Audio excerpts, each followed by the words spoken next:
So good time see everyone. 1 minute है अभी meeting शुरू करने में और 494 लोग, 95, 96, 97, 97, 99, 100, 500 कंप्लीट हाउसफुल हो गया जी।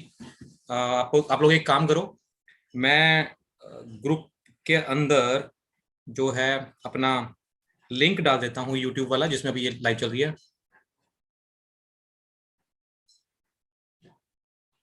भाटिया गुजरात से हूँ। आप एक काम करिए,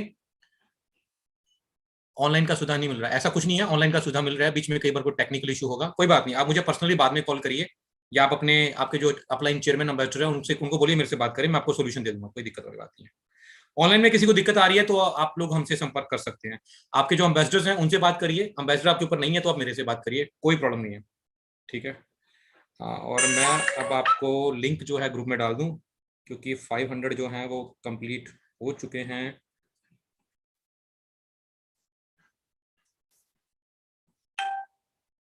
अब मुझे 1 मिनट दो, बस मैं 1 मिनट में मीटिंग शुरू करता हूँ।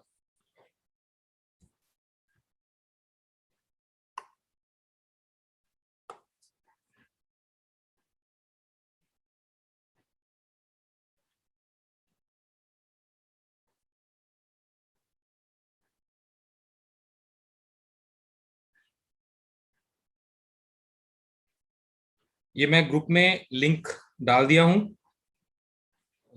1 मिनट।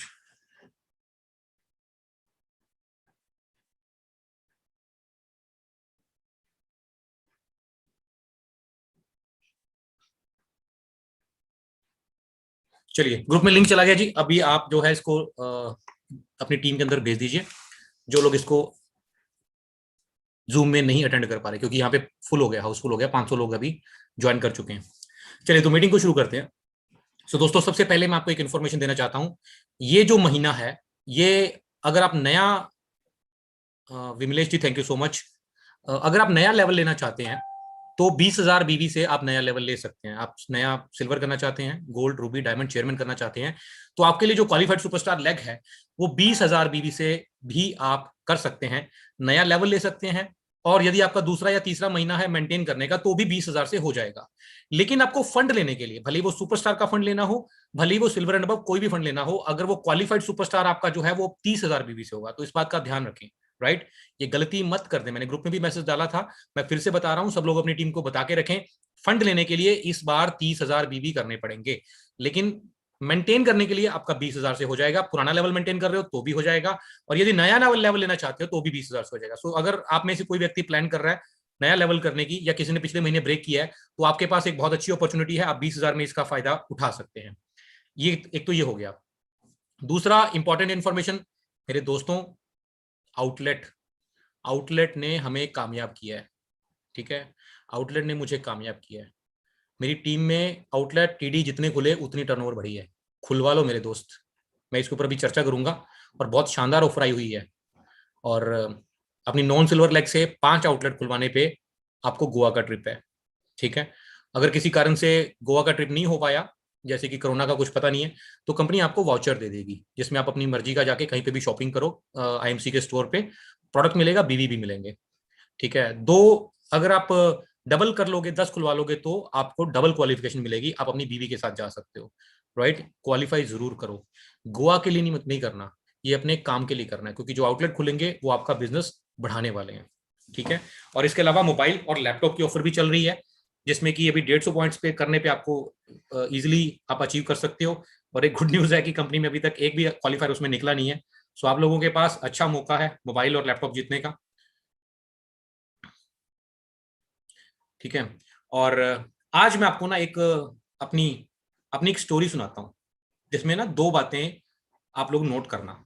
नोट करने वाली बात को ना आप अपने पास लिख लेना, क्योंकि ना आप अभी तो सुन लोगे, अच्छी लगेंगी बातें यार कि हाँ सर ने बात तो ठीक बोली थी, लेकिन फिर क्या होगा, कुछ समय के पश्चात आप जाके भूल जाओगे बात को।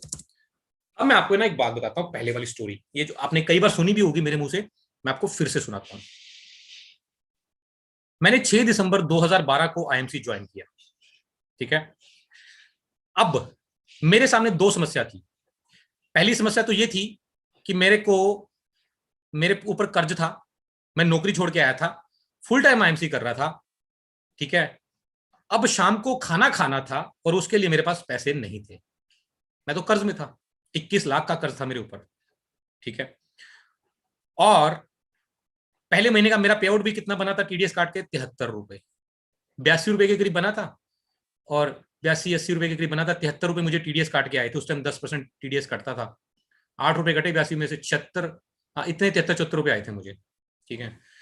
तो अब पहला सवाल आता है कि मुझे 73 रुपए आए, दूसरे महीने 1239 रुपए आए, तीसरे महीने 3270 रुपए के करीब आए, चौथे महीने जाके मैं सिल्वर बना था, मुझे 12,000 समथिंग आए थे। पांचवें महीने मैं रूबी बन गया था। उस टाइम मेरा पे आउट मेरे ख्याल से 30-35 हजार के करीब बन गया था। सातवें महीने में मैं चेयरमैन बना था, उस महीने मेरा पे आउट 70,000 था। और 10वें 11वें 12वें महीने में मैं एम्बेसडर बन गया था, तब मेरा पे आउट 1.5-2 लाख क्रॉस कर गया था। 3 साल में मैं क्राउन प्रेसिडेंट बन गया था, तब मेरा पे आउट जो था वो 10 लाख से ऊपर ही गया उसके बाद। ठीक है। उस महीने जब मैं क्राउन प्रेसिडेंट बना, मेरा पे आउट 14 लाख रुपए का था। अब सवाल ये आता है, ये प्रॉब्लम जो मुझे आई, पहले वाली प्रॉब्लम कि मेरे पास पैसे नहीं थे कि शाम को रोटी कहां से खाऊंगा। ठीक है। तो मैंने इस प्रॉब्लम में से कैसे निकला, नंबर एक। नंबर दो, और मुझे बहुत सारे लोग बोलते भी हैं, सर 10,000 रुपये आना शुरू हो जाए ना, देखना तब मैं क्या कर दूंगा। ये सब लोग बोलते हैं कि सर एक पहला 10,000 रुपये आ जाए ना, मैं आप देखना क्या कर दूंगा। ठीक है भाई, लेकिन प्रॉब्लम ही तभी तक है जब तक पैसा नहीं आता। पैसा आने के बाद तो कोई भी कर लेगा। नंबर एक। नंबर दो, आप लोगों ने कई बार मेरे से सुना होगा कि मैंने पहले महीने में 200 लोगों को ज्वाइन करवाया। ठीक है। काम एक महीने भी किया। ये चीज तो मैं अक्सर बोलता हूं।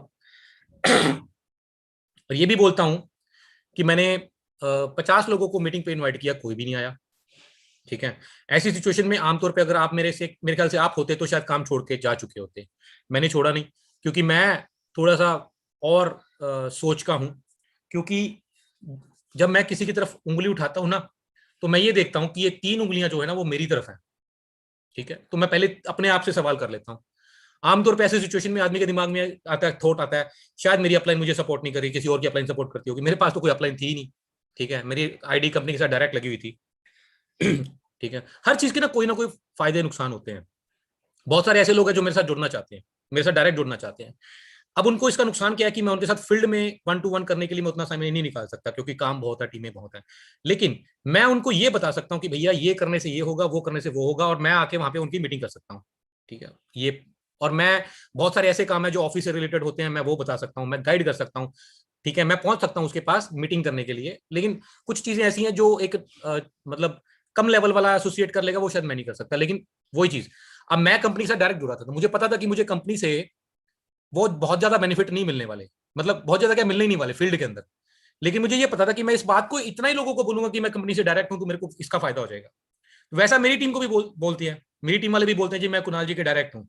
मतलब कंपनी में 2 नंबर की आईडी, तो मेरी पहली आईडी, दूसरी आईडी मेरे एसोसिएट की। तो ये बोलने में बहुत बड़ी बात हो जाती है। तो इसी से लोगों को लगता है कि यार कंपनी के बहुत नजदीक है। सो हर चीज में कुछ ना कुछ प्लस माइनस रहता है।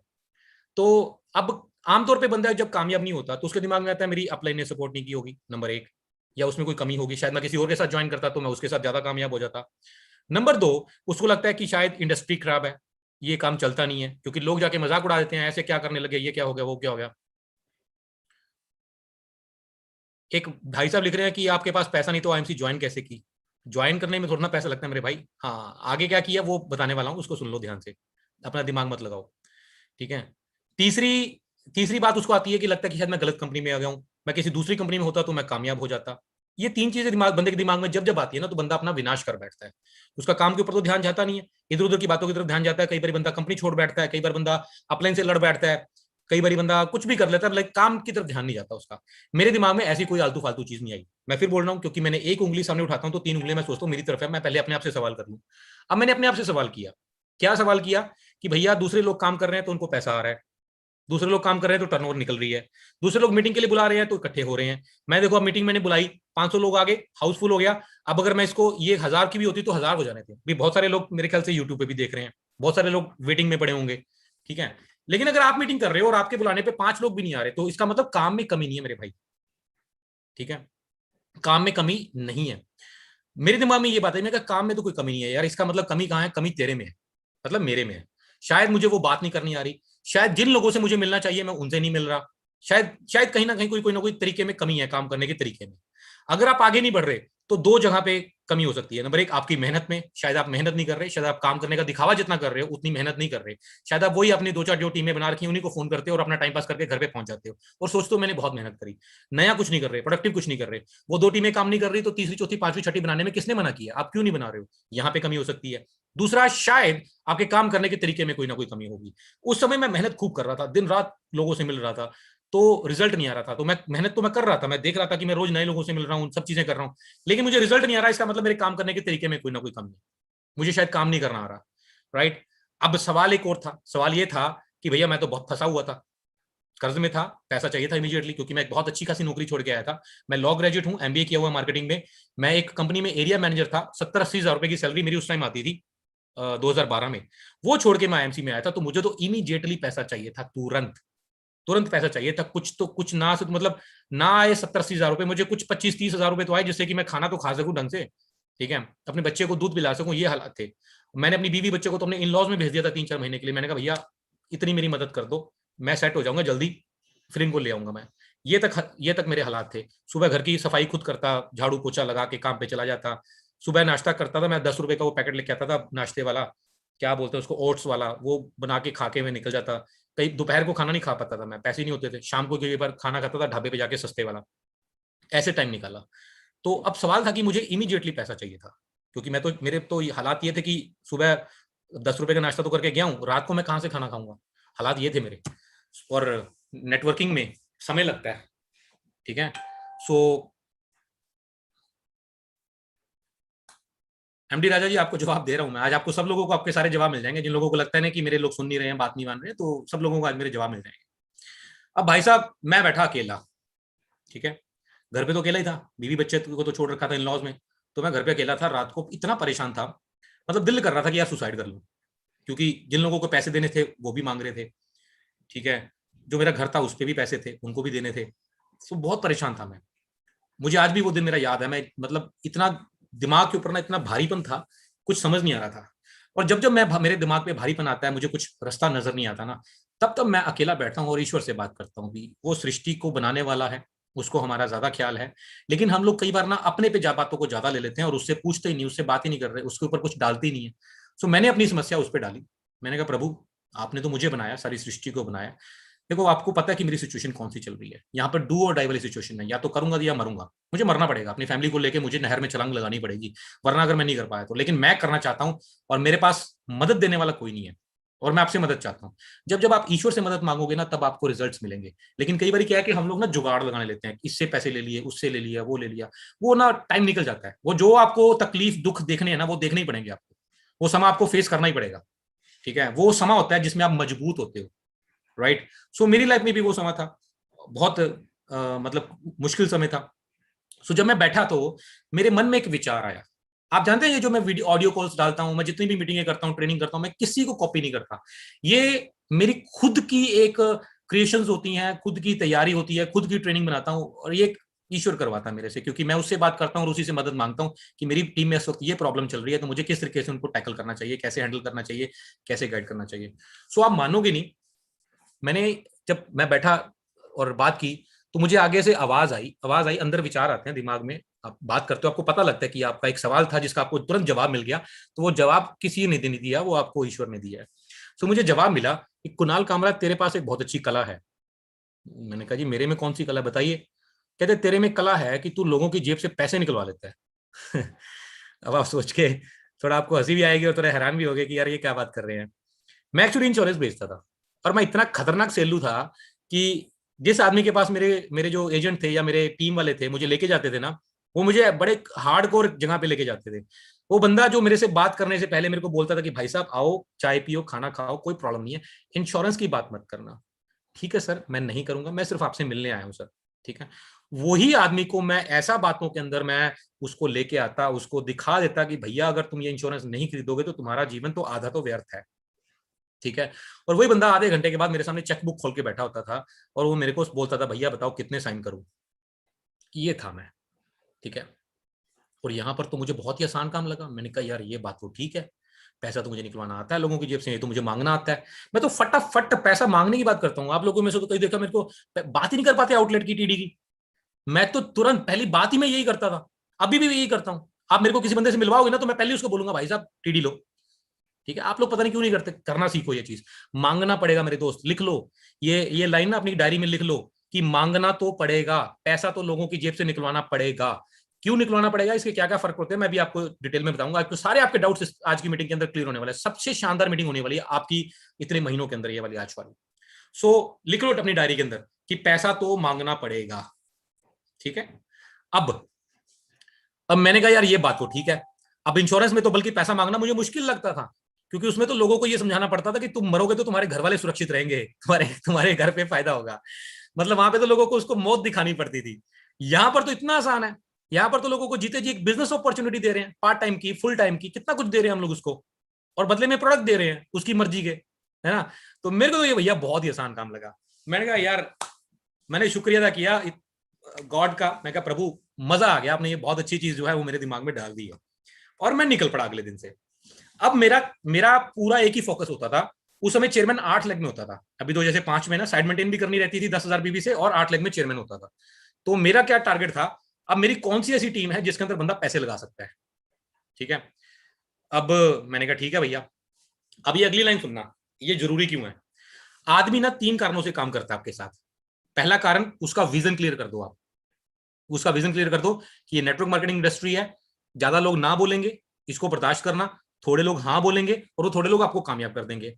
ठीक है, और इसमें ये नेटवर्क बनाना पड़ता है, ये करना पड़ता है, वो करना पड़ता है। जो आप लाइफ जी रहे हो उसी उसको उसको उसके दुख दिखाने पड़ते हैं कि इसमें आपकी जो फ्यूचर अच्छा नहीं है, ना प्रेजेंट अच्छा ना फ्यूचर अच्छा हो सकता है, तो आप हमारे पास आओ।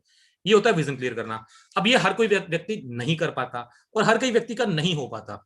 ठीक है, और दूसरा होता है कि जब आदमी को पैसा आना शुरू हो जाए तब वो काम करता रहता है। अब हमारी टीम के अंदर चेयरमैन मेंटेन कर रहा है, कोई बंदा रूबी मेंटेन कर रहा है, कोई एम्बेसडर कर रहा है। अब इन लोगों को पैसे आ रहे हैं, जिसको 25,000 20,000 15,000 10,000 भी आ रहे हैं ना, उसको ये कहने की जरूरत नहीं है कि भैया तुम काम क्यों नहीं कर रहे, वो काम करेगा। ठीक है, जिसको पैसे आ रहे हैं वो अपने लिए काम करेगा। अब ये सिचुएशन तो आपकी लाइफ में तो आ ही नहीं सकती, ये तो बाद में आएगी। ठीक है, अब तीसरी सिचुएशन क्या आती है, बंदे के पैसे लगवा दो।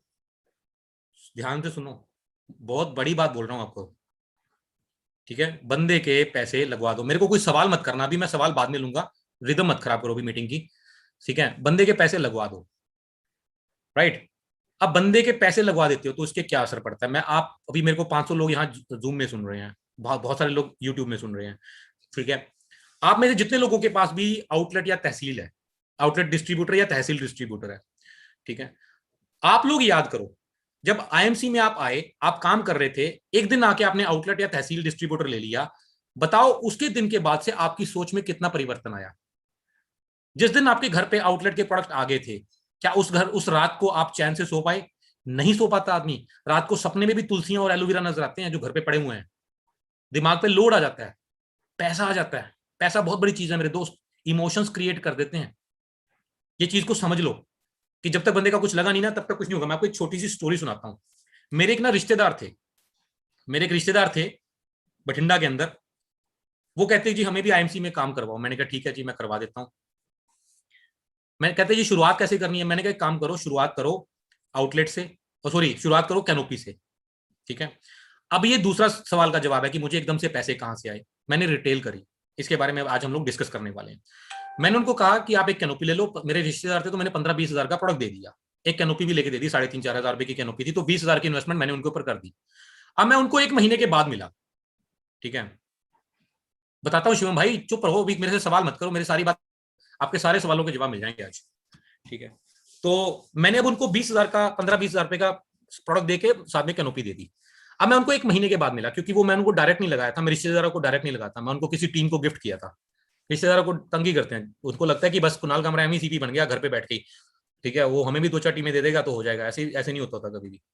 तो मैं उनको 1 महीने के बाद मिला। मैंने उनसे पूछा कि कैसे चल रहा काम। कहते जी काम नहीं चल रहा। मैंने कहा क्यों, आपने कैनोपी लगाई नहीं। कहते हाँ मैंने लगाई थी। मैंने कहा फिर क्या हुआ। कहते कैनोपी पे लोग आए, कुछ खरीद के नहीं गए, कहते हम बाद में आके खरीदेंगे। तो हमारी उस दिन कोई सेल नहीं हुई। तो मैंने कहा फिर अगले दिन क्या किया। कहते फिर अगले दिन हमने कैनोपी नहीं लगाई। मैंने कहा यार ये क्या बात हुई, नहीं लगाई, क्यों नहीं लगाई। कहते रिजल्ट नहीं आया। मैंने कहा एक बात बताओ, आपका थोड़ी देर पहले एक बिजनेस था, पहले आपने एक बिजनेस किया था, उनका एक बिजनेस था पहले, उनकी सीमेंट की एक दुकान थी। ठीक है, मैंने कहा आपने सीमेंट की दुकान खोली थी। हाँ जी खोली थी। क्या पहले दिन माल बिका था? कहते 2-4 दिन माल पहले हफ्ता नहीं माल बिका था। ठीक है, तो क्या अगले दिन आपने दुकान खोली थी या नहीं खोली? कहते खोली थी। मैंने कहा क्यों खोली थी? ये भी तो कैनोपी भी एक दुकान की तरह ही है ना, क्यों खोली थी? अंतर पता है कहां पे है? अंतर यहां पे है, सीमेंट की दुकान पे उनके खुद के पैसे लगे हुए थे और यहां पर कुणाल कामरा के पैसे लगे हुए थे।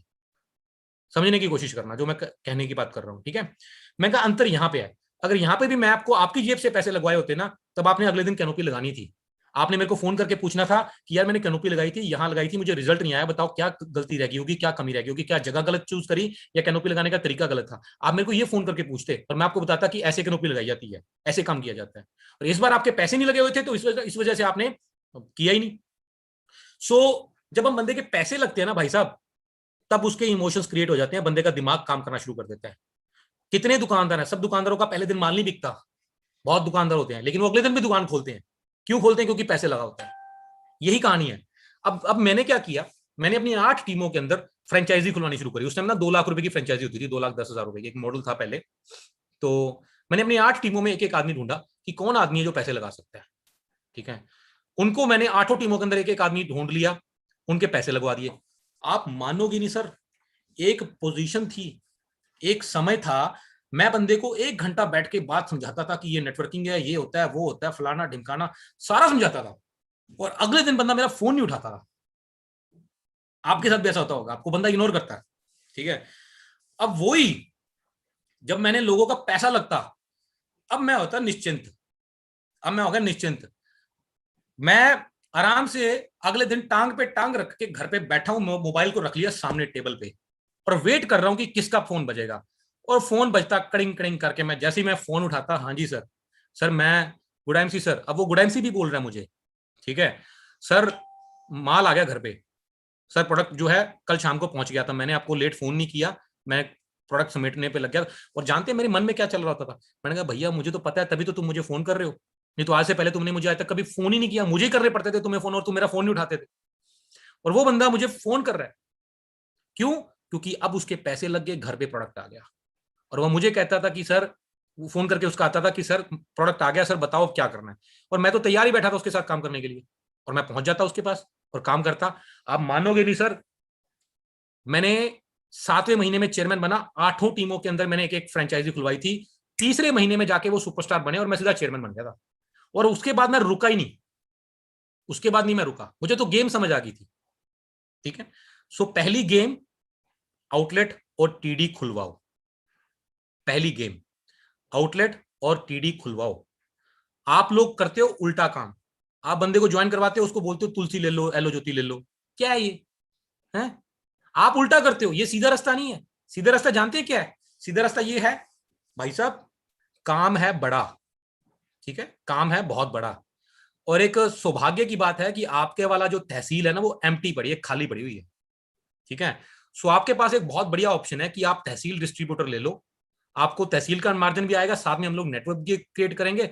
आप आराम से 2-4 महीने में 1-2 लाख रुपए कमाना शुरू कर लोगे। ठीक है, ये बहुत बढ़िया काम हो जाएगा। आप लोग तो बात ही नहीं करते तहसील डिस्ट्रीब्यूटर की। अब नई तहसील डिस्ट्रीब्यूटर लेने वाला आदमी है, हो सकता है कि शायद उसके पास इन्वेस्टमेंट इतनी ना हो, तो भाई साहब आउटलेट की बात करो उसके साथ दूसरी। और आउटलेट भी 30,000 में ना खोलो। जो बंदा पैसे लगा सकता है उसे 1 लाख की, 1.5 लाख की, 2 लाख की बात करो। जितने ज्यादा अमाउंट का खुलवाओगे उतने ज्यादा प्रोडक्ट आएगा, जितना प्रोडक्ट आएगा उतना बेचेगा। 30,000 में तो क्या 5, 7, 10, 15 प्रोडक्ट ही आएंगे, 10 प्रोडक्ट आएंगे, इससे क्या ज्यादा आ जाएगा?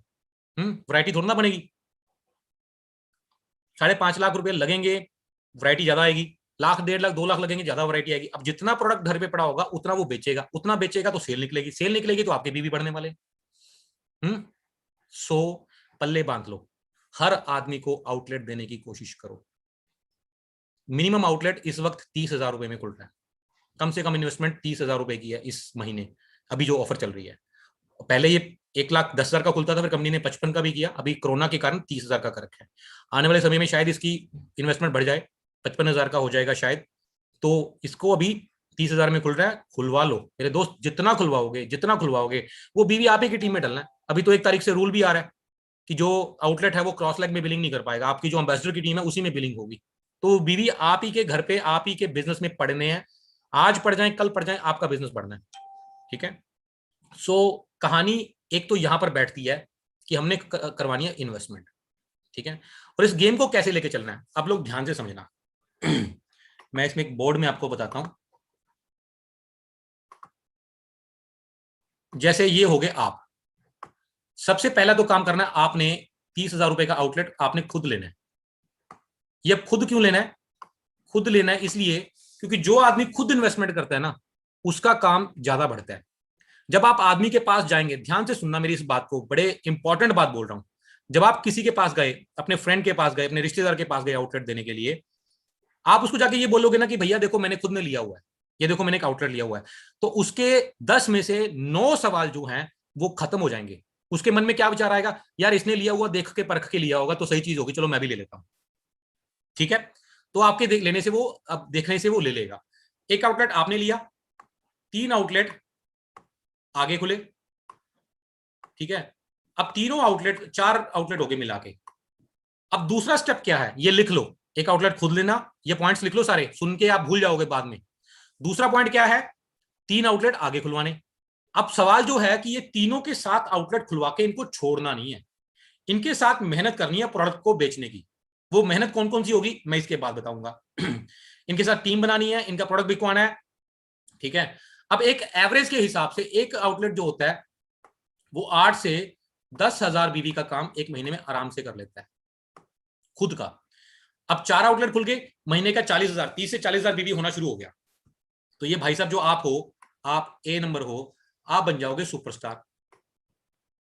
ठीक है, सुपरस्टार 30% लेवल, और आपको 30,000 बीवी तो आपके होने शुरू हो गए हैं। 8-10,000 खुद के कर रहे हो, 8-10,000 तीनों कर रहे हैं, तो 30-40,000 बीवी हो रहा है। आपका पे आउट बनेगा 10,000 रुपए के आसपास। ये कैलकुलेशन समझ लो। लोगों को प्लान समझ नहीं आता, लोगों को कैलकुलेशन समझ आती है, आंकड़े समझ आते हैं। उनको बताओ एक आउटलेट खुद लो, 3 आउटलेट आगे दो, उनके साथ मेहनत करो, आपके 10-12,000 रुपए आने शुरू हो जाएंगे। ठीक है, अब 3 आउटलेट आगे इनको खुलवाओ, 3 इसको, 3 इसको और 3 इसको। जैसे आप सुपरस्टार बने थे, अब वैसे ये तीनों आपके बी, सी और डी सुपरस्टार बन जाएंगे। और आप क्या बन जाओगे यहाँ पे, आप बन जाओगे रूबी। जैसे आपको 10,000 पे 12,000 पे महीना आना शुरू हो गया था, वैसे इन तीनों को आएगा 10,000 रुपए महीना, और आप यहां पर कमाओगे मेंटेन करने के बाद 35,000 रुपए तक महीना। ठीक है, ये कहानी करनी है। ये कहानी करने से आपको जो है रिजल्ट जल्दी आने वाला है, इसको समझ लो। आउटलेट के ऊपर पूरी ताकत लगा दो मेरे भाई। ठीक है, अब सवाल एक और आता है कि आउटलेट किस किस को दिया जा सकता है। ठीक है, आउटलेट किस किस को दिया जा रहा है। हाँ, एक भाई साहब लिख रहे हैं जी प्रैक्टिकल में नहीं हो रहा है। आपसे नहीं हो रहा, तो कहीं ना कहीं काम करने में दिक्कत होगी। ठीक है, वो आदमी कोई स्वीकार नहीं करता। आप आप लोगों को बताऊं, 12-13 तारीख से कंपनी ने आउटलेट खोलने शुरू किए हैं। आज शाम तक कंपनी में 1100 आउटलेट खुल गए हैं, 1100। ठीक है, अगले महीने में 5,000 आउटलेट का टारगेट लिया कंपनी ने। 5,000, 7,000 टोटल हमने आउटलेट खोलने हैं क्लोजिंग तक, अभी तो 3-4 दिन पड़े हैं। टोटल 7,000 आउटलेट खोलने हैं हमने ये 1.5 महीने के अंदर, और खोलेंगे। ठीक है, दो ही चीज होंगी भैया, या तो काम रिजल्ट होगा या बातें होंगी। यही चीज तो मैंने अभी मीटिंग से शुरू करी थी पहले, कि अगर मैं काम कर रहा था, दोस्त लोगों को ज्वाइन करवाया, काम नहीं निकला, तो इसका मतलब काम में कमी थोड़ा ना है। हाँ, हमारे काम करने में कमी है। आउटलेट तो खुल रहे हैं, आप चेक करो। इस वक्त कंपनी के आउटलेट टोटल पता है आउटलेट कितने हैं? 50,000 आउटलेट है कंपनी के। हम लोग तो आउटलेट की बात कर रहे हैं, कंपनी की 2,000 से ऊपर तहसील डिस्ट्रीब्यूटर है, जिसमें मिनिमम इन्वेस्टमेंट 5.5 लाख रुपए की है। और ऐसे ऐसे तहसील डिस्ट्रीब्यूटर पड़े हुए हैं जिनके पास 25, 30, 40, 50 लाख का स्टॉक भी है। कईयों की सेल बहुत ज्यादा तो स्टॉक रखा हुआ है। आपको और बताऊं, इसके अलावा कंपनी के लगभग मेरे ख्याल से 27-28 स्टेट डिस्ट्रीब्यूटर्स हैं जिनके पास 2-2, 3-3, 4-4 करोड़ का माल पड़ा हुआ है।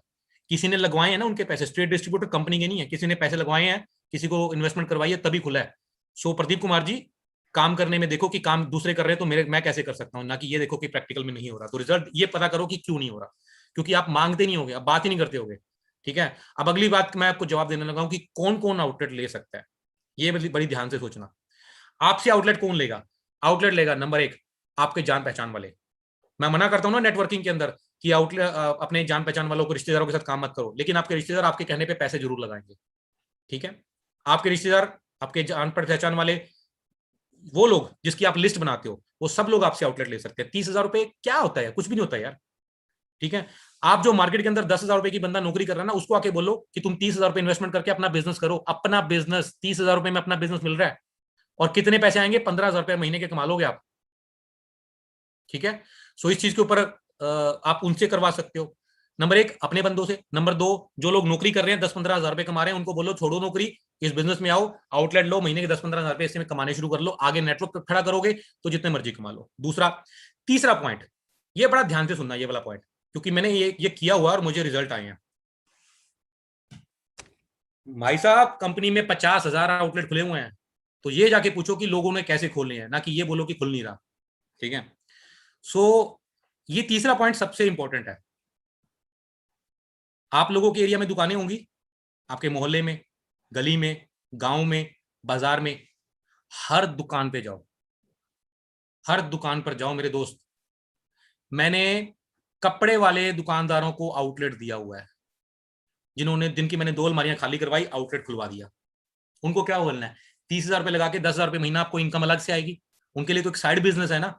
और कोई भी आदमी बताओ, ऐसी रिटर्न कहां आ जाएगी, 30,000 रुपए की फिक्स डिपॉजिट करवाओगे ना, एफडी करवाओगे, तब जाके मेरे ख्याल से अब तो 6% इंटरेस्ट है एफडी के ऊपर, शायद मेरे ख्याल से जिंदगी निकल जाएगी, 10-12 साल निकल जाएंगे उसको डबल होने में। और यहाँ पर 30,000 रुपए लगा के महीने का 10,000 रुपए आप आराम से कमा सकते हो। जो कैलकुलेशन मैं आपको बताने वाला हूँ इसके बाद, ये कैलकुलेशन बताऊंगा, लोगों को आंकड़े समझ आते हैं। आपका आपका शायद बात करने का तरीका ठीक नहीं होगा, इस वजह से आपको जो है रिजल्ट नहीं आ रहा। ठीक है, लोगों को कैलकुलेशन समझ आती है। हर दुकानदार के पास, भाई साहब सुनते जाओ आप, पान वाले को आउटलेट खुला हुआ है। ठीक है, ठीक है, पान वाले को आउटलेट खुला हुआ है। मैं बोल रहा हूं, मेरे को कोई सवाल मत करना, मैं किसी का जवाब नहीं दूंगा, मैं लास्ट में सवाल लूंगा। पान वाले को आउटलेट खोला है, सब्जी वालों को आउटलेट खोले हुए हैं, करियाना वाले को आउटलेट खोले हुए हैं, मेडिकल शॉप वालों को आउटलेट खोले हुए हैं, जिनके बाबा रामदेव की दुकान है उनको हमने आउटलेट दिए हुए हैं, कपड़े वालों को आउटलेट दिए हुए हैं। मेरे हिसाब से कोई भी आदमी, ठीक है, कोई भी आदमी जिस चीज की कोई दुकान चला रहा है, प्रॉपर्टी डीलर को हमने आउटलेट दिए हुए हैं, जिसकी दुकान पे खाली पड़ी होती है, उसने बातें करनी होती है, 4 अलमारियां हमने उसको भी लगवा के उसको आउटलेट दिया हुआ है। डॉक्टर को आउटलेट दिए हुए हैं, हमारे जो मोहल्लों के अंदर बीएमएस डॉक्टर होते हैं ना, बैठे होते हैं, आयुर्वेदिक डॉक्टर या छोटे डॉक्टर, आरएमपी डॉक्टर, इनको हमने आउटलेट दिए हुए हैं। और मेरे साथ काम भी कर रहे हैं बहुत सारे डॉक्टर्स, जिनकी शुरुआत मैंने आउटलेट से करवाई थी, मेरी टीम ने करवाई थी। ठीक है, सो ये जो आउटलेट है, ये आप हर किसी को दे सकते हो मेरे दोस्त। 30,000 रुपए is not a big deal. 30,000 रुपए लगा के उसको बोलो महीने का 10,000 रुपए आप आराम से कमा सकते हो। ये मैं कैलकुलेशन अभी आपको बताऊंगा इसके बाद। ठीक है, सो आउटलेट हर आदमी को दे सकते हो, हर दुकानदार को दे सकते हो, हर आपके रिश्तेदार को दे सकते हो, हर वो औरत को, लेडीज को, हाउसवाइफ को, बहन को, माता को दे सकते हो जो कहती है कि मैं कुछ करना चाहती हूं। उसने भी 30,000 रुपए साइड में अपने गुल्लक में जोड़ के रखे हुए हैं। इतनी सेविंग लेडीज के पास होती है। जो नोटबंदी हुई थी ना, तब निकले थे लोगों के 30-50 हजार रुपए उसमें से, साइड में से। ठीक है, लेडीज को बताओ जाके कि आप जो है 30,000 रुपए की इन्वेस्टमेंट करो और अपने लिए काम करो। आपकी पहचान कहां गुम होगी? आप इतने अच्छे हो, दीदी करके बात करो, माता जी करके बात करो उनसे, दीदी आपके जो कम्युनिकेशन स्किल्स हैं बहुत अच्छे हैं, आप बहुत अच्छी कन्विंस कर लेते हो, आपने घर को बहुत अच्छे तरीके से मैनेज किया हुआ है। ठीक है, आप अपने वो स्किल्स को कहीं यूटिलाइज करो जहां पे लोगों को पता लगे कि आपके अंदर कौन सा टैलेंट है। उनको थोड़ा सा उनको पॉजिटिव करो, उनको उनको उनको प्रेज करो और उनको आउटलेट दिलवाओ। 30,000 रुपए लगाओ दीदी, आप इसके साथ अपने साथ थोड़ा थोड़ा काम करना शुरू करो। मोहल्ले के अंदर हमने दिए हुए हैं, घरों के अंदर आउटलेट मोहल्ले में बिक रहे हैं। मेरे खुद के अंदर मेरे 10-15 हजार रुपए का मेरा माल बिक जाता है, अड़ोस पड़ोस वाले ले जाते हैं, कोई येलो जेल ले गया, कोई तुलसी ले गया, कोई चाय पत्ती ले गया, ये सारे एसोसिएट के बिकते हैं। जितने भी लोग हैं, जितने भी एक्टिव लीडर्स हैं, सबने आउटलेट लिए हुए हैं। किसी ने अपनी गाड़ी में आउटलेट रखा हुआ है, किसी ने अपने घर पे आउटलेट रखा हुआ है, लेकिन सबके पास आउटलेट है। प्रोडक्ट होगा तो बिकेगा। तो आप हर किसी को आउटलेट दे सकते हो यार। बंदे ने पार्ट टाइम काम करना, फुल टाइम काम करना, क्या दिक्कत क्या है मुझे बताओ। हम्म दिक्कत पता कहाँ आती है? दिक्कत आती है हम जाते ही नहीं, हम बात ही नहीं करते, पैसे नहीं मांगते। दिक्कत पता कहाँ आती है? हम एक दो के पास जाते हैं, वो हमारी बात को आगे से रिस्पॉन्स नहीं देता और हम लोग थक के बैठ जाते हैं, नहीं होता ही नहीं है जी। अरे होता क्या है मुझे बताओ, दुनिया में हो क्या रहा है? मैं आप लोगों से पूछना चाहता हूँ यार, सीधा एक स्ट्रेट फॉरवर्ड सवाल आप लोगों से, बताओ मार्केट में क्या चल रहा है इस वक्त? बताओ, मार्केट में क्या चल रहा है इस वक्त? बताओ कौन सा काम चल रहा है? सब्जियां बिक रही हैं, फल सब्जियां बिक रही हैं, दवाइयां बिक रही हैं, और कौन सा काम चल रहा है? 2-2 लाख रुपए सैलरी लेते थे लोग, मेरे मेरे पुराने दोस्त जो मेरे साथ जॉब करते थे ना, 1.5-2 लाख रुपए सैलरी ले रहे थे। आज चौराहे पे जाके कड़ी चावल बेच रहे हैं, राजमा चावलों के पीछे बोनट पे खोल के। ये हालात हुए पड़े हैं उनके। मार्केट में काम धंधा नहीं है। काम कौन सा चल रहा है बताओ मुझे? और है ही नहीं काम, ऑप्शन ही नहीं है। और ये काम है, इसमें थोड़ी सी मेहनत लगती है, बस थोड़ा सा अगर दो चार लोग ना करते हैं तो अपने आप को संभाल के रखना है, कोई बात नहीं। चाहे दो ने मना की तो तीसरे के पास जाएंगे, तीसरा तो कर लेगा, तीसरा नहीं करेगा तो चौथे के पास जाएंगे। क्या चाहिए कि आपको तीन बंदे, तीन ही बंदे चाहिए ना 35,000 रुपये महीना कमाने के लिए, बहुत है। सो आउटलेट हर आदमी को दो मेरे दोस्त, हर आदमी को। तो ये तो होगी बात आउटलेट की। सो अब एक चीज हमें और समझनी पड़ेगी, ठीक है। अब मैं आपको, ये तो बात होगी जब आदमी का पैसा लगता है तो आदमी काम करने के लिए तैयार हो जाता है, नंबर एक। नंबर दो, उसको छोड़ना नहीं है, आउटलेट खुलवा के छोड़ना नहीं है। ये गलती किसी ने करी तो फिर देख लेना, हमारी तरफ से कोई सपोर्ट नहीं मिलेगी, आपकी अपलाइन से कोई सपोर्ट नहीं मिलेगी। छोड़ना नहीं है। वो सोने के अंडे देने वाली मुर्गी है एक आदमी, जो जिसके साथ हम काम करते रहेंगे तो सोने के अंडे निकलते रहेंगे, लेकिन आप लोग उसको किल कर देते हो, पैसे लगवा के छोड़ देते हो। और वो अकेला खराब नहीं होता, वो मार्केट में बदनामी करता है। आईएमसी वालों से बात मत करना, आईएमसी वाले गलत होते हैं। इमेज अच्छी रखना, काम नहीं करना भले मत करो, कोई प्रॉब्लम नहीं है, लेकिन काम अच्छा करना, साफ सुथरे तरीके से करना, किसी को झूठ नहीं बोलना, किसी को झूठी कमिटमेंट नहीं करनी, जो बात कर सकते हो वही करनी है उसके साथ। ईमानदारी से काम करोगे, लंबे जाओगे। ठगी चोरी करोगे, शॉर्टकट्स अपनाने की कोशिश करोगे, लोगों को गलत कमिटमेंट करोगे जो हो नहीं सकती, तो आप नुकसान में रहोगे। सो एक तो ये चीज होगी, लोगों के पैसे लगते हैं, इन्वेस्टमेंट होती है तो बंदे काम करते हैं, और उनके साथ आपने मेहनत करनी है।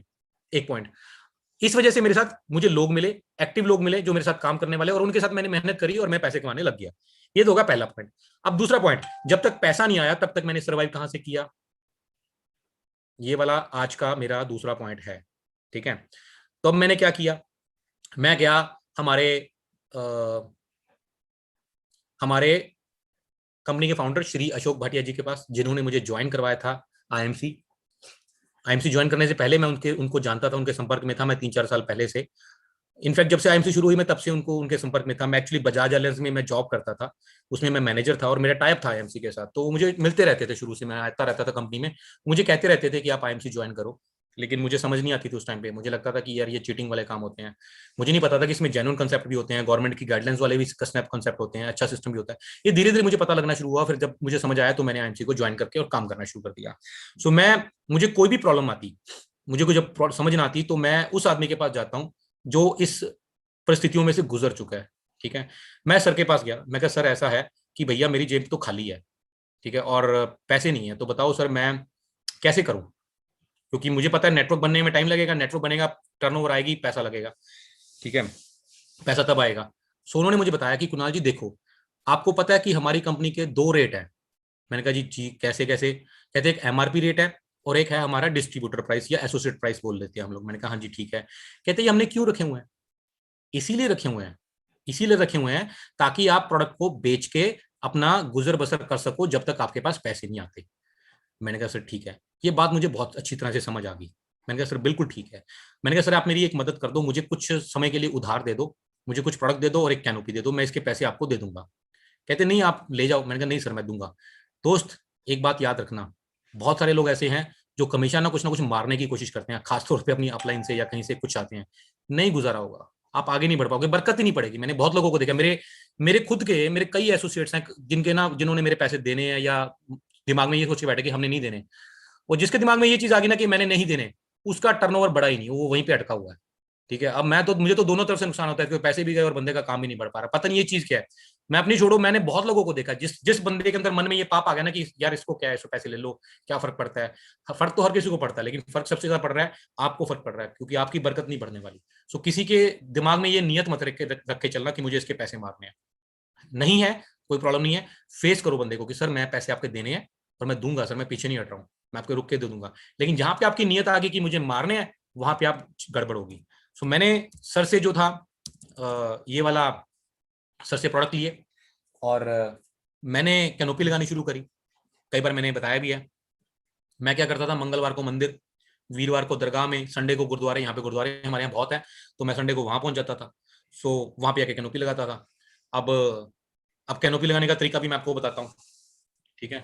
कैनोपी वहां पे लगाई जाती है जहां पर फुटफॉल होता है, जहां पर लोगों की आवाजाही ज्यादा होती है, ये पॉइंट को नोट कर लेना, ठीक है। कैनोपी वहां पे लगाई जाती है। अब कैनोपी में प्रोडक्ट कौन से रखे जाते हैं, कैनोपी में वो प्रोडक्ट रखे जाते हैं वो जल्दी बिक सकते हैं। जैसे मैं तुलसी बहुत बेचता था, आप तुलसी बेच सकते हो, आप श्री हल्दी बेच सकते हो, श्री हल्दी हमारा बहुत बेहतरीन प्रोडक्ट है।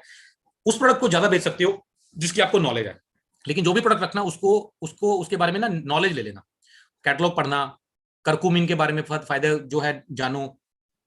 एलो ज्योति मैंने खूब बेची है, एलोवेरा खूब बेचा है, ठीक है। और चाय पत्ती बहुत बेचता था मैं, चाय पत्ती हम लोगों ने रिटेल में दबा के बेची है। ठीक है, चाय पत्ती तो सिंपल आदमी को बोलना था, भैया ये चाय पत्ती है, इसमें एंटीऑक्सीडेंट है, टॉक्सिन्स को खत्म करती है, एसिडिटी नहीं होती, और ये चाय पत्ती आपको बीमार नहीं होने देगी बल्कि आपको बीमारियों से बचाएगी, ये हमारी ऐसी चाय पत्ती है। बंदा यार एकदम से ले लेता था। ठीक है, और डेंटल क्रीम खूब बेची है, वो तो बताना सिर्फ इतनी सी बात बतानी कि उसमें केमिकल नहीं है, डेंटल क्रीम मैंने खूब बेची है।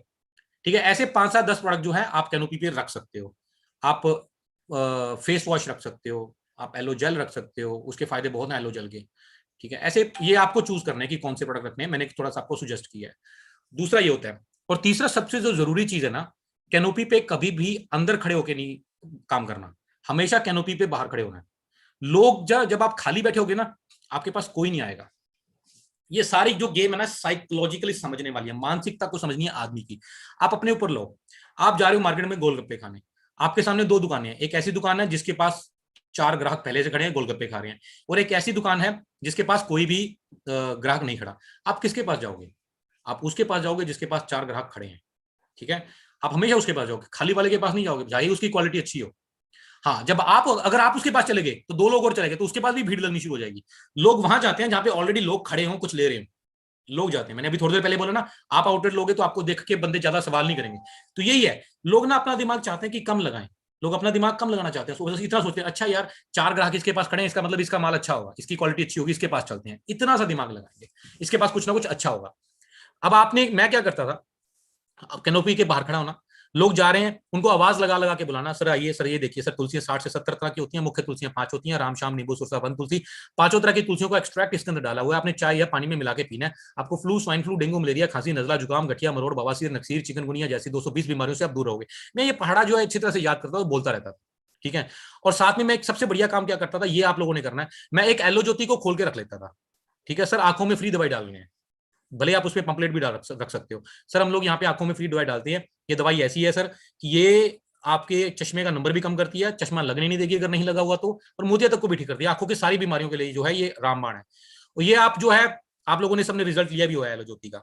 मैं बंदे की आंखों में बैठा के कुर्सी पे उसको एकदम से एक एक ड्रॉप उसकी आंखों में डाल देता था। अब जब आंखों में डलती है तो थोड़ी सी लगती तो है, अब लगती है तो आदमी को बैठना पड़ेगा तो उसको 1 मिनट में मुझे देना पड़ेगा, 1 मिनट मुझे उसने दिया तो मैंने उसको अपने पहाड़े सुना दिए। ठीक है, इतने में मुझे टाइम मिल जाता था। अब मैं वहां पर जाके कैनोपी पे लोगों को प्रोडक्ट बेचता था इस तरह से, एक बंदे को खड़ा किया तो उसको देख के 2 4 और आ जाते थे। मैं अपने पास ना माहौल बना के रखता था, अगर कोई नहीं भी ले रहा ना तो वो भी यूं ही बातें करनी शुरू कर देता, और सर क्या चल रहा है, फिर नेटवर्किंग की बात कर ली, कुछ ना कुछ कर लिया। लेकिन मेरे को कैनोपी पे 1 2 लोगों को खड़े रखना है, मैं खाली खड़ा रहूंगा तो मेरे पास कोई नहीं आएगा। ठीक है, और लोगों की जेब से पैसे भी निकलवाना है सर, मांगने होते हैं, सर ये तुलसी है सर, कितनी लोगे सर, 1 लोगे 2 लोगे? एक तो ये होता है ना, ये इसको बोलते हैं क्लोज एंडेड सवाल। एक तो ये बोला, सर ये तुलसी है सर, ये इतने ऐसे है वैसे है, अच्छा ठीक है कोई बात नहीं। और एक तुरंत ये बोलना, अच्छा सर ये तुलसी है, आप 1 लोगे 2 लोगे? मतलब साइकोलॉजिकली बंदे से हमने पैसे मांगे एक तरीके से इनडायरेक्टली। ठीक है, फिर होता है नहीं यार मेरे को चलो 1 दे दो, मैं कहता सर 1 सर 2 लेके जाओ सर, कम से कम 2 तो अपने घर पे रखो सर, ये तो छोटा डॉक्टर है सर। ठीक है, एलो ज्योति सर 1 लोगे 2 लोगे? यार अभी 1 लेता हूँ सर, 2 लेके जाओ सर, घर के सारे मेंबर्स को डालो सर, और 1 महीने से ज्यादा इस्तेमाल नहीं करनी है आपने। ये इस तरह की बातें, सारी गेम ही बातों की है कि आप कौन सी बात बोलते हो, सामने वाले के दिमाग में क्या डलता है और वो खरीदने पे काम करने पे चालू हो जाता है। यही चीजें सीखनी है। इस तरीके से मैं कैनोपी पे प्रोडक्ट को बेचता था, वहां से मेरे को एमआरपी पे थोड़ा बहुत डिस्काउंट देके मैं प्रोडक्ट को बेचता, मुझे एमआरपी मार्जिन बचता।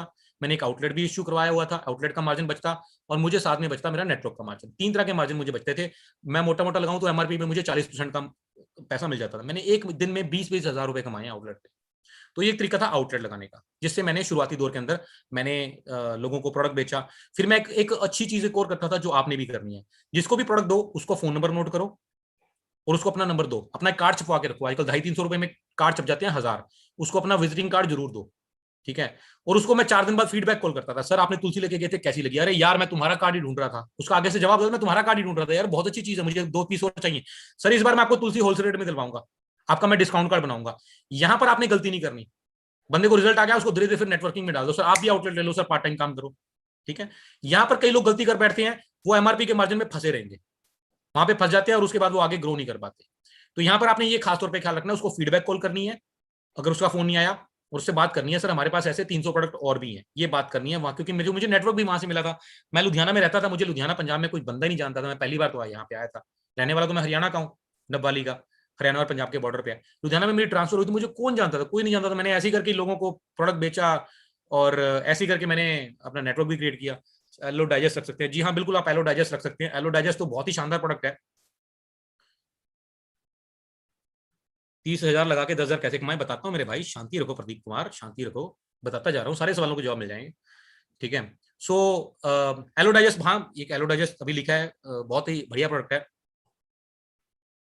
तो उसमें क्या है कि एलो डाइजेस्ट के भी आप डेमो की तरह भी काम हो जाता है। वो एक डेमो किट भी वहां पे रखो, एलोवेरा का डेमो करो। ठीक है। एलो डाइजेस्ट का डेमो पता कितना शानदार होता है।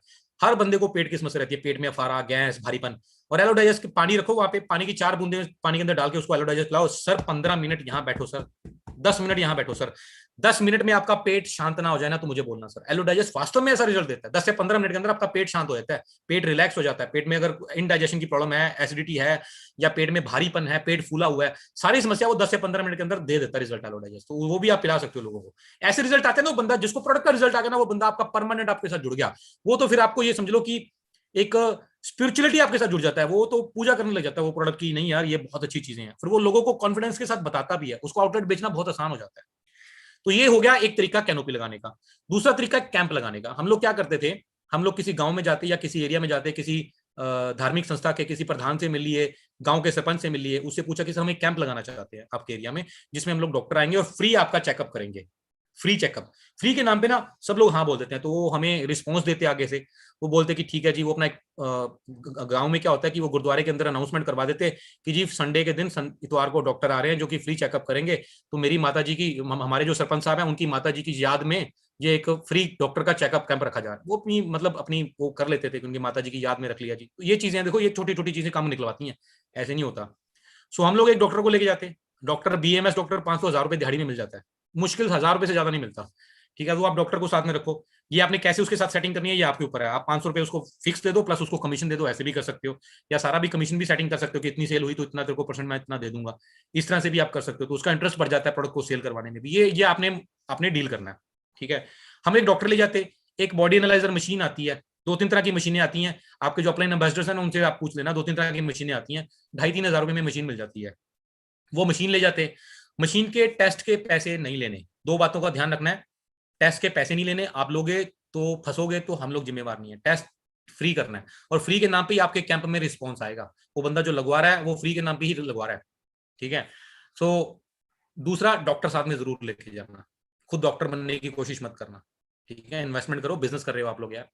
सो आप वहां पे गए, वहां पे बंदा आया, टेस्ट निकाली, उसमें से लिवर में प्रॉब्लम आई, उसको एलोवेरा बेचा, लिव के टैबलेट बेचा, हो गया काम। इस तरह से प्रोडक्ट बेचा। आप 15 दिन के बाद फिर जाते हो वहां पे, हम लोग 15 दिन के बाद फिर जाते थे उस एरिया के अंदर, 15 दिन के बाद जाके लोगों को मिलते थे, उनको रिजल्ट आए हुए थे। जो बंदा तुलसी इस्तेमाल करता था, लिव केयर इस्तेमाल करता था, एलोवेरा करता था, उनको रिजल्ट आए होते थे। अब हमारी मार्केट बन जाती थी वहां पे, हमारी रेपुटेशन बन गई। ठीक है। एमआरपी से 10% 15% डिस्काउंट हम लोग दे देते थे वहां पे। कैंप लगाया ना तो सबको 10% छूट मिलेगी जी, या 15% छूट मिलेगी। एमआरपी पे नहीं बेचा मैंने कभी भी, थोड़ा बहुत डिस्काउंट करके बेचता था मैं वहां पे। सो इस तरह से जो है मेरा अच्छा खासा जो है काम चलता। सो इस तरीके से जो आप है अपना कैंप हम लोग लगाते थे और बहुत अच्छे रिजल्ट आते थे। फिर वहीं पे जो लोकल आदमी कोई ना कोई मिल जाता था उसको आउटलेट खुलवा देते। एंड ऑफ द डे तो मुझे स्टोर तो खुलवाना है कुछ भी करके वहां पे, जहां पे बंदे को रिजल्ट आ गया तो वहां पे मुझे स्टोर तो देना ही देना है। तो एक दूसरा साधन था। तीसरा साधन एक और हो सकता है। आप लोग, मैं बताऊं, हमारे पंजाब में लुधियाना में अगर आप लोग ऑफिस आए हो, ऑफिस में के बाहर एक चौक है जिसको भारत नगर चौक बोलते हैं, बड़ा चौक है, रेड लाइट है वहां पे। आप जैसे ही उस चौक में जाओगे ना, तुरंत आपकी गाड़ी पे एक शीशा दबाने वाला, खटकाने वाला एक आदमी आ जाएगा। वो कौन है? पहला आदमी आएगा भिखारी।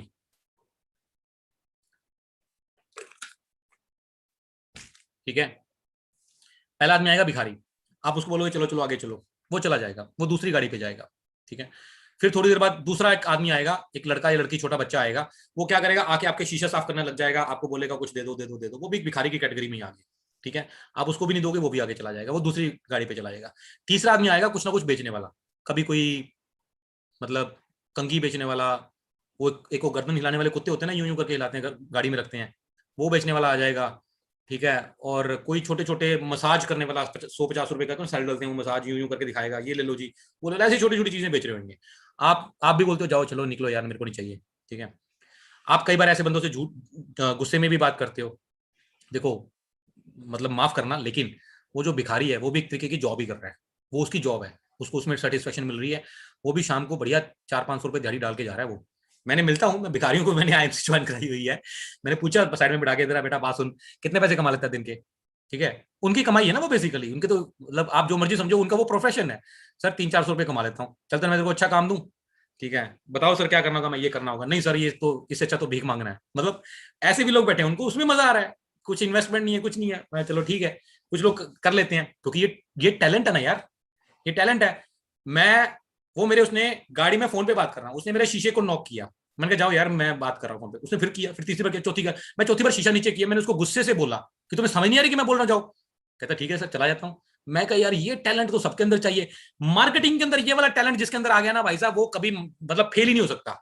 मैं उसने मुझे मैंने मना किया, दूसरी बार बोला, तीसरी बार बोला, चौथी बार गुस्सा करके बोला, तब वो चला गया, कोई बात नहीं सर। और वो अब वो उसके बाद क्या, उसने काम छोड़ दिया है? नहीं, दूसरी दूसरी गाड़ी का जाके उसने शीशा नोक किया। ये काम है उसका। उसको पता है कि मुझे 10 लोग नहीं देंगे तो 11वां बंदा तो देगा ना। ये है मार्केटिंग स्किल्स। माफ करना, लेकिन मैं आपको एक अजीब सा एग्जांपल दे रहा हूं, लेकिन ये सच्चाई है। क्योंकि मैं रोज जाता हूँ चौक में, मैं देखता हूँ वो लगे रहते हैं। हमारे यहाँ डुगरी में रहता हूँ मैं, हमारे एक एरिया है अर्बन स्टेट। तो वहां पे एक लड़का है।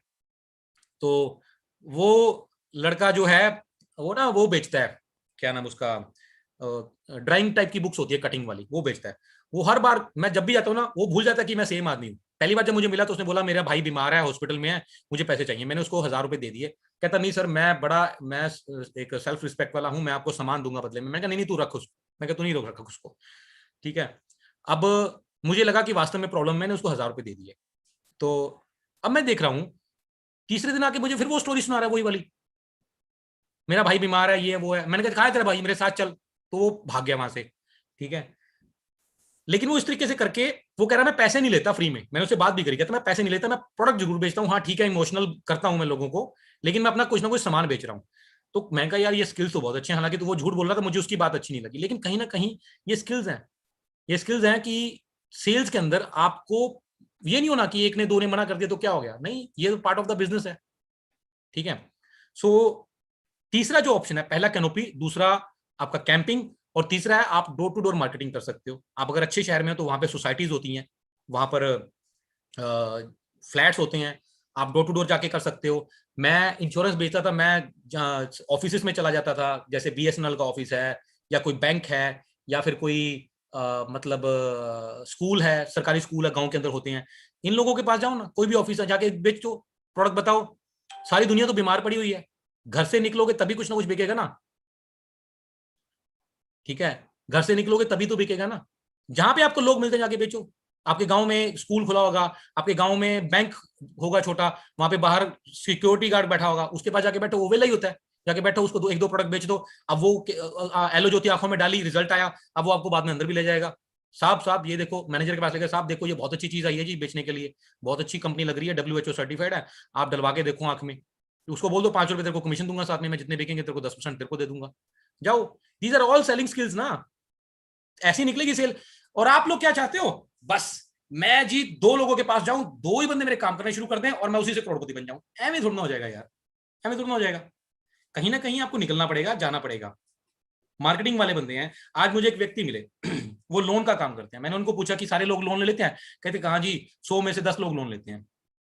100 नहीं, 300 में से 10 लोग लोन लेते हैं। ठीक है। मार्केटिंग में कहीं पे भी आ जाओ, ये तो मैंने एक एग्जांपल दिया आपको, चौक पे खड़े होकर प्रोडक्ट बेचने वाला या भिखारी का। आप इंश्योरेंस बेचने जाओ, क्या सारे लेते हैं? नहीं लेते। 100 में से 10 लोग लेंगे। लोन देने जाओ, सारे लेंगे? नहीं लेंगे, 100 में से 10 लोग लेंगे। ठीक है। कुछ भी किसी भी चीज को ले लो, कि सब लोग लेते हैं? नहीं लेते यार, हर चीज हर किसी को नहीं बेची जा सकती होती, हर कोई नहीं खरीदता होता। एवरेज निकलती है, लॉ ऑफ एवरेज बोलते हैं इसको, सेल्स की एवरेज बोलते हैं, कि सब लोग नहीं लेते हैं। हाँ, लेकिन जाओगे तो बिकेगा।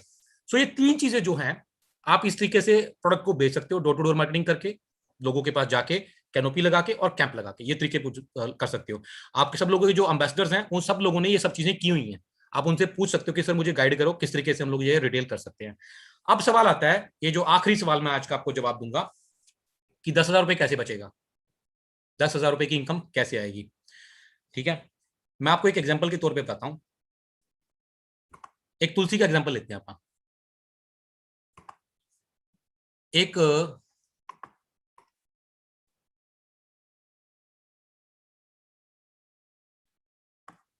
एक तुलसी का एग्जाम्पल लेते हैं और एक हम लेते हैं एलो ज्योति का।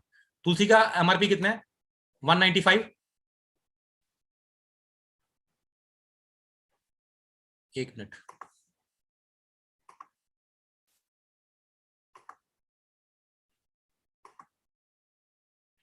एक तुलसी का एमआरपी है 195। कैलकुलेशन को समझते जाना, ये लोगों को ना आंकड़े दिखाने पड़ते हैं, आप सिंपल बात करोगे तो कोई काम नहीं करेगा आपके पास, उनको कैलकुलेशन समझ आती है। तुलसी का एमआरपी है जी 195। एसोसिएट प्राइस कितना है? 150। एक तुलसी में कितने बचे? 45 रुपए। ठीक है, अब इसके अंदर मैं मानता हूं अपने 55 बीवी हैं, 55 बीवी का 10% तो आ गया हमें स्टोर मार्जिन, मतलब 5.5 रुपए। ठीक है, और इसके अलावा मैं मानता हूं बंदे का लेवल मैं 30 भी नहीं लेता, मैं 25% लेवल ले लेता हूं। ठीक है, 25% लेवल में उसको मिलेगा 10 और 12-12.5 रुपए लगा लो, इसलिए मैं राउंड फिगर में 12.5 रुपए लगा लेता हूँ। बाकी कुछ ऑफर ऑफर भी आ जाती है, जैसे कि आप कंपनी की अभी ऑफर भी चल रही हैं, इनफैक्ट अभी आगे भी आने वाली हैं। चलो मैं उसको नहीं छोड़ता, मैं मोटा मोटी ये लगा लेता हूँ, एक तुलसी के अंदर हमें 65 रुपए बचते हैं। हाँ, एक चीज मैं आपको और बता दूं, कुछ लोगों का सवाल मन में आ रहा होगा, रिटेल के जो प्राइस हैं वो थोड़े से कम हो गए क्योंकि पीछे एसोसिएट प्राइस बढ़े, क्योंकि महंगाई एकदम से बढ़ गई। सो रिटेल के जो एमआरपी मार्जिन रेट है वो आने वाले दिनों में आपको बढ़ के मिलेंगे, तो वो आपको जो है आ जाएगा। सो मैं एक 65 रुपए राउंड फिगर में लेके चलता हूँ। अगर मान लो मैं दिन में 10 तुलसी बेच लेता हूँ, कैनोपी लगा के मैं दिन में 10 तुलसी बेच देता हूँ, तो मेरे कितने बने? 650 रुपए। ठीक है, एक दिन के, एक तुलसी में 65 रुपए बचे, 650 रुपए एक दिन के। मैं कहता हूँ 10 नहीं बिकी, मेरे से 5 बिक गई। कैनोपी पे तुलसी 5 बेचनी बहुत आसान है, बहुत ही आसान है। ठीक है, मेरे कितने बने? 325 रुपए, अगर मेरी 5 तुलसी बिकी तो। अब बात करते हैं एलो ज्योति की। 5 तुलसी बेचनी मुझे नहीं लगता कोई मुश्किल है। एलो ज्योति एक ऐसा प्रोडक्ट है जो मैंने सबसे ज्यादा बेचा है, और एक एक आदमी को मैं 10-10 पीस बेच देता था। एलो ज्योति का मेरे ख्याल से एमआरपी है 52 रुपीज, और डी एमआरपी 70 रुपए, एसोसिएट प्राइस 52 रुपीज, मतलब 18 रुपए तो मुझे बच गए किसके? एमआरपी के। ठीक है, और इसमें मुझे बीवी मिलते हैं 20। 20 का मैं लगा लेता हूँ 35%। 35% क्यों? 25% मेरा लेवल मैं एक एवरेज लेके चलता हूँ, और 10% मेरा स्टोर मार्जिन। अब 35% मुझे 20 का मिला तो मुझे बच गए 7 रुपए। ठीक है, 20 बीवी के 7 रुपए बनते हैं, तो टोटल कितने हुए? 25 रुपए। अब दिन में मैं 10 एलो ज्योति बेच लेता हूं, तो मुझे टोटल कितने बने? 250 रुपए। और एलो ज्योति बेचना सबसे आसान प्रोडक्ट है। 325 वहां से बचे, ठीक है, और 250 यहां से बचे, तो टोटल मेरे कितने हो गए? 5, 5 6 7, 3 4 5, 575 रुपए। ठीक है, 575 रुपए। अब मैं ये कहता हूं कि भैया मुझे कुछ लोगों को डिस्काउंट भी देना पड़ गया, मैंने एमआरपी पे नहीं बेचा। 10% मैंने बोला ना डिस्काउंट दे दो, 10% डिस्काउंट दिए, तो 575 में से आप 57 रुपए निकाल लो, तो भी कितने बचे? 520 रुपए के आसपास। मैं एक दो दिन, एक आध दिन काम नहीं कर पाया, तो मैं 20 रुपए उसके भी निकाल देता हूँ, मैं 500 रुपए मुझे बचे। मैं कहता हूं कि मैं भैया महीने में और कई दिन काम नहीं कर पाया, मैं कह रहा हूं मैं महीने में मैंने सिर्फ 18-20 दिन काम किया, मैंने 20 दिन काम किया, तो भी मेरी इनकम जो होगी वो लगभग 400 रुपए पर हेड के हिसाब से निकल आएगी। मतलब 20 दिन काम किया तो सॉरी, 500 रुपए मुझे बचे, और मैंने 20 दिन काम किया, तो मेरे 20 दिन के हिसाब से कितने बनते हैं महीने के? 10,000 रुपए। 500 रुपए पर हेड बचे और 20 दिन काम किया, तो मेरे महीने के 10,000 रुपए बचते हैं। और मैंने एग्जाम्पल क्या लिए हैं अभी? 5 तुलसी और 10 एलो ज्योति। और आप जानते हैं मेरे पास ऐसे कितने प्रोडक्ट हैं? मेरे पास ऐसे 350 प्रोडक्ट हैं। हम्म मेरे पास ऐसे 350 प्रोडक्ट हैं। सतीश राणा जी लिख रहे हैं एमआरपी पर कोई नहीं लेता, आपसे नहीं लेता, यहाँ पर बेच रहे हैं। मैं आपको ऐसे लोग मिला देता हूँ जो एमआरपी से 1 रुपए कम नहीं करेंगे और 2-2 लाख रुपए की माल बेच रहे हैं। बात फिर वही आ जाती है। एंड मोर ओवर, मैं एक सवाल करता हूँ आप लोगों से, मैं कहता हूँ चलो नहीं बिका, ठीक है, नहीं बिका, इससे ज्यादा तो नहीं है ना कुछ, नहीं बेच पाए। अब सवाल करता हूँ कि आप एसोसिएट प्राइस पे बेच रहे हो, लोगों को ज्वाइन करवा के भी बेच रहे हो।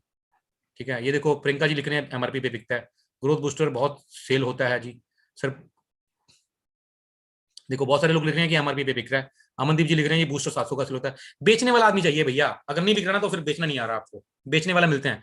मैं आपको चलो और बताता हूँ, चलो ठीक है, मैं आपको लेता हूँ कि आपने एमआरपी पे नहीं बेच पाए, नहीं बेच पाए, ठीक है, बेच पाए लेकिन बिकता है। ये भी ध्यान रखना, बिकता है। यहाँ पे बेचने वाले बैठे हैं, आप सब लोग अपनी अपलाइन से बात करना, सबने बेचा हुआ है। ऐसा कोई एम्बेसडर नहीं है हमारी टीम के अंदर जिसने रिटेल ना करी है, ठीक है। सो इससे क्या हुआ मैं बताता हूँ आपको। आप रोज अपना जो है 1000 बीबी का सामान बेच लो। 1000 बीबी का सामान बेचते हो तो महीने में 30,000 बीबी हो गए, बल्कि हालांकि उसको प्रेफर्ड कस्टमर भी बना लो। 30,000 बीबी कर लेते हो तो भी 10,000 से ऊपर का इनकम बन जाती है आपकी। 30,000 बीवी में आपका 10,000 से ऊपर का पे आउट बन जाता है। 30% आपका 9,000 रुपए का वो हो गया, 2-2,500 रुपए आपकी रॉयल्टी आ जाती, तो भी 10,000 से ऊपर हो जाता है। करो तो सही, कुछ तो करो। 10% टैक्स कर दो, 15 कर दो, 20 करो। बेचने वाले बेचते हैं भैया। अंसार पटेल जी लिख रहे हैं मैंने 1150 में बेचा है बूस्टर को। बेचने की कला है यार, ठीक है। और माई सेल टोटल, अच्छा सुनील त्यागी जी लिखे हैं यहाँ पे। सुनील त्यागी जी, मैं 1 मिनट, मैं आप ही को ढूंढ रहा था सुनील जी। सुनील त्यागी जी को मैं ना अनम्यूट करना चाहता हूँ, आपसे बात करना चाहता हूँ। सुनील जी खुद को अनम्यूट करो।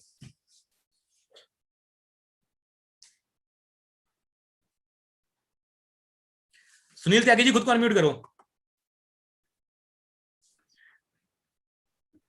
हाँ जी। Good MC sir. Good MC, ये हमारे सुनील त्यागी जी हैं, और ये आप मेरठ के रहने वाले हैं, सुमित जॉनसन जी की टीम से हैं। और ये भाई साहब, हाँ जी, मुजफ्फरनगर से सर। मुजफ्फरनगर, सॉरी मुजफ्फरनगर वो। तो ये भाई साहब कभी जम्मू कभी कहाँ, और रिटेल करने का इनको बहुत ज्यादा कला है इनके अंदर, ठीक है। और मैंने सच्ची बताऊं, इनको बहुत जोर लग रहा है इनको नेटवर्किंग में लेके आने में, सुमित जी का खास तौर पे बहुत जोर लग रहा है उनका इनको लेके आने में। लेकिन इनके अंदर जो कला है ना, मैंने इनको बोला ये कला सिखानी है भाई साहब, बेचना भी एक कला है। और ये वो शख्स हैं जो एक दिन में 2-2 लाख रुपए का माल बेच देते हैं एमआरपी पे।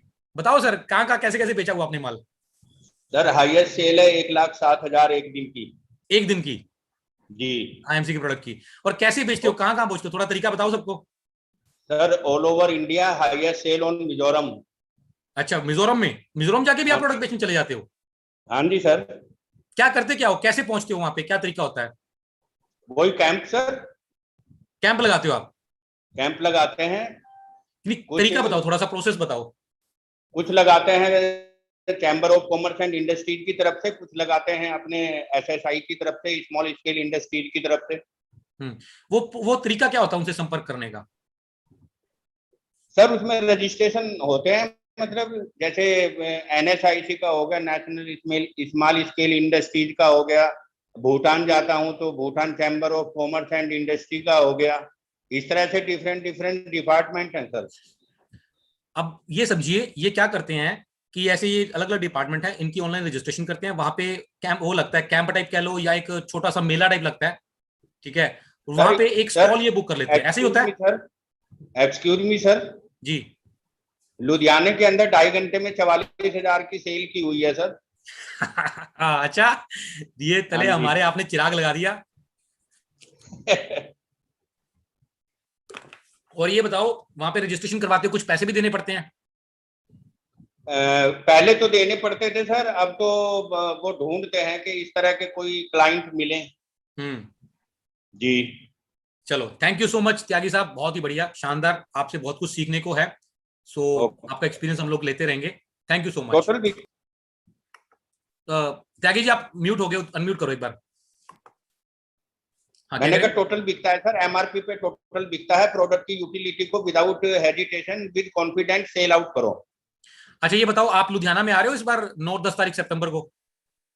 हाँ आऊंगा सर। आपका इस बार 15 मिनट का सेशन रखेंगे हम लोग कि कैसे बेचते हो आप। मतलब ये लोग यहाँ पे लिख रहे हैं कि सर सर एमआरपी में मुझे बेचना मुश्किल लगता है, तो आप वहां पे हमें 15 मिनट में बताओगे कि भैया ये, मतलब आप, ये त्यागी साहब 1 रुपया लेस नहीं करते एमआरपी से, ठीक है। और सर मतलब 1 रुपया लेस नहीं करता और पूरा कोर्स देने की कोशिश करता हूँ। अगर प्यारी सहेली देनी है तो पूरी 10 पीस मिनिमम। अच्छा, 10 पीस जी। एक बार में दे देते हो, 10 पीस? हाँ जी सर। क्या बात है भाई साहब, सुन रहे हो सब लोग? जी आप कहते हो एक प्रोडक्ट देके हम लोग ये एक एक आदमी को बोलते हैं कि 10 शीशियां पियोगे तो फायदा होगा। सही सर, बात है। शीशियां देंगे तो प्रॉब्लम मतलब क्योर हो जाएगी। हाँ, ये बहुत बड़ी बात बताई आपने कि कोर्स है इसका 10 शीशियों का, ये आपको पीनी है तो आपकी प्रॉब्लम ठीक हो जाएगी। ये कला है और भाई एलो साहब। ज्योति, एलो ज्योति प्लस लेंगे तो कम से कम एक बंदे के लिए 3 पीस 90 अच्छा, डेज के लिए रेगुलर। वाह वाह। मतलब आप उनको बोल देते हो कि एक ही बार में आपको इतना कोर्स लेना है। हाँ जी हाँ जी। ये तो बात है भाई साहब, सब लोग नोट करो इस चीज को, ये बहुत इंपॉर्टेंट बात है। और सर ये आपकी ना कुछ बातें हमने जो है हम लोग आपसे सीखना चाहते हैं। 9-10 सितंबर को आपका जो 15 मिनट का एक सेशन हम लोग रख रहे हैं इसका, आप तैयारी ठीक है करो सर। इसकी। Thank you so much Tyagi साहब, thank you so much. Good MC sir. Good MC. So दोस्तों, भाई साहब सुना, बेचने वाला चाहिए, बिकता है, ठीक है, करने वाला चाहिए, होता है। कुछ नहीं है फालतू की झूठ, ये फालतू की हल्की बातें करनी छोड़ दो।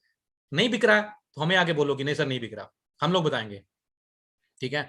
रिजल्ट आते हैं। अब मैं एक लास्ट बात आपको बताऊंगा। कैलकुलेशंस मैंने आपको थोड़ी सी आइडिया देके बताई है, ये कैलकुलेशंस आपने खुद लगानी है और लोगों को सिखानी है, मैंने आपको एक आइडिया दिया है, ठीक है। अब एक लास्ट बात बताऊंगा मेरे दोस्तों, मेरे भाइयों, अल्टीमेटली तो हमें प्रोडक्ट बेचना है, ठीक है। प्रोडक्ट बिकेगा तो कॉन्फिडेंस आता है, पैसा आता है, सब चीजें आती हैं, ठीक है। लेकिन नेटवर्किंग के थ्रू अगर सिंपल तरीके से नेटवर्किंग वाले प्रोडक्ट बेचने जाओगे, उसमें समय लगता है। अब आपको अभी ना ये बात ध्यान से समझ लो मेरी बात, आपने क्या करना है, आपने नेटवर्किंग सिर्फ उस व्यक्ति को सिखानी है जिस जो कि मार्केटिंग ऑलरेडी कर रहा हो, नंबर एक, या जिसको ऑलरेडी नेटवर्क मार्केटिंग का एक्सपीरियंस हो। आपने नए बंदे को फिलहाल नेटवर्किंग मत सिखाओ कि आप ज्वाइन करो, ये करो, वो करो, ठीक है। क्योंकि उसमें लगता है समय, टीम बनेगी और साथ में वो सीखता रहेगा, सीखना भी बहुत जरूरी है, टीम बनाना सीखना, और उसमें थोड़ा समय लग रहा है, उसको लगेगा, और वो लगता है तो वो बीच में छोड़ के चला जाता है। जब उसको सेट होने की बारी आती है तो वो बीच में इधर उधर ध्यान भटकाना शुरू कर देता है।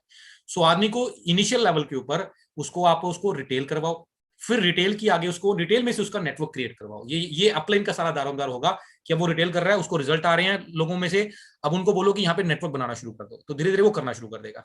आप समझो कितना मानसिक रूप से आदमी इतना स्ट्रांग नहीं होते सब लोग, जो 2 4 5 6 नाम मार्केट से मिलती है ना, या 2 4 आदमी ज्वाइन करके फिर काम नहीं कर रहे हैं, फोन नहीं उठा रहे हैं, तो बंदा ढीला पड़ जाता है मेरे दोस्त। छोटी छोटी कामयाबियां हमें मोटिवेट करती हैं, वही छोटी छोटी नाकामयाबियां हमें डीमोटिवेट करती हैं।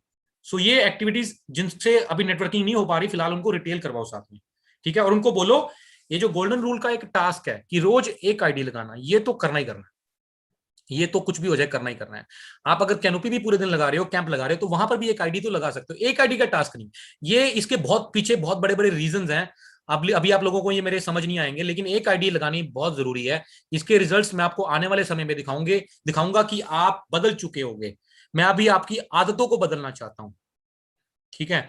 आपकी मैं आदतों को बदलना चाहता हूं। आप देखना 6 महीने बाद आप एक बदले हुए व्यक्ति हो गए। आप एक बार 6 महीने गोल्डन रूल को फॉलो कर लो, 6 महीने छोड़ो, 3 महीने ही मुझे करवानी पड़ेगी, उसके बाद तो आप खुद ही करते जाओगे, ठीक है। और उस आप करोगे तो आप टीम से भी करवाओगे। सो कुछ भी करना है, एक आईडी रोज की लगानी है, उसको सिखाओ कि एक आईडी रोज लगानी है और प्रोडक्ट बेचना है। मकसद तो हमारा आगे जाके नेटवर्किंग ही करवाना है ना, लेकिन नेटवर्किंग अभी तो उसको करनी नहीं आ रही ना, अभी उसको रिजल्ट नहीं आ रहे हैं, सभी लोग तो हाँ करेंगे नहीं, सभी लोग काम करेंगे नहीं, वो 2 4 ना सुन लेता है, वो थक जाता है। प्रोडक्ट बेचने जाएगा तो प्रोडक्ट जल्दी बिक जाता है, प्रोडक्ट जल्दी बिक जाता है, बंदा बेचेगा तो प्रोडक्ट जल्दी बिकता है। अब प्रोडक्ट जल्दी बिकेगा, एक तो बेचा, कॉन्फिडेंस आया, अब उसमें से 4 पैसे आए, 20 50 रुपए एक प्रोडक्ट में से बचे उसको, वो दूसरा कॉन्फिडेंस देगा, तो वो कॉन्फिडेंस है उसका, वो आगे बढ़ता जाएगा, उसको लगेगा कि हाँ यार मैं कर लूंगा, ठीक है। सो ये आदतें हमारे सारी टीम को डालनी शुरू करो, लोगों को आउटलेट खुलवाओ, उनको आगे प्रोडक्ट बेचने में उनकी मदद करो, टीम बनवाओ, ये सब चीजें हैं। भाई साहब बहुत देर से मैसेज लिख रहे हैं, मैं अब 1 2 सवाल ले लेता हूं मैं अगले 5 मिनट में। सर कुछ लोग अपने टीडी आउटलेट पर किराना सामान रख लेते हैं, या आईएमसी का अलावा बहुत सा सामान रख लेते हैं, क्या इनका क्या किया जाए।